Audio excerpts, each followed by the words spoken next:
ഞാൻ ഇന്ന് ഉണ്ടാക്കാൻ പോകുന്നത് റംബൂട്ടാന്റെ ഒരു അച്ചാറാണ്. ഉണ്ടാക്കാൻ ഒരു പാടുമില്ല. കുറച്ച് റംബൂട്ടാൻ, വിനീഗർ ഒഴിച്ചത്, കാശ്മീരി മുളക് പൊടി മാത്രമാണ് ഉപയോഗിച്ചിട്ടുള്ളത്, കടുക്, കറിവേപ്പില, കാന്താരി മുളക് ഒരു 5-6 എടുത്തിട്ടുണ്ട്, ഇഞ്ചിയും വെളുത്തുള്ളിയും ലേശം ചതച്ചത്, ഉപ്പ്. ഇത് വെളിച്ചെണ്ണയിലാണ് ഞാൻ ഉണ്ടാക്കുന്നത്. വെളിച്ചെണ്ണയിൽ ഉണ്ടാക്കിയാലാണ് നല്ല അച്ചാറായി വരുന്നത്. ചട്ടി ചൂടായിട്ടുണ്ട്, അതിൽ വെളിച്ചെണ്ണ ഒഴിക്കുന്നു, കടുക് ഇട്ട് കൊടുക്കുന്നു. കടുക് പൊട്ടുന്നുണ്ട്. അതിലേക്ക് കറിവേപ്പിലയും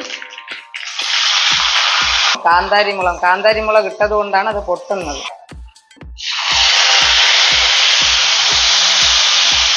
റംബൂട്ടാൻ അച്ചാറ് നല്ല പുളിപ്പും മധുരവും. ഒരു 2 സ്പൂൺ പഞ്ചസാര ചേർക്കുന്നു. റംബൂട്ടാൻ നന്നായിട്ട് വഴണ്ട് വരുന്നുണ്ട്, നല്ലോണം വഴട്ടിയെടുക്കുന്നു.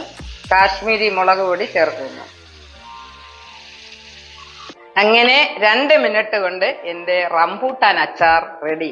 ഈ റംബൂട്ടാൻ വെച്ച് നല്ല ഒരു പായസവും ഞാൻ ഇനി നിങ്ങൾക്ക് കാണിച്ചു തരുന്നതാണ്.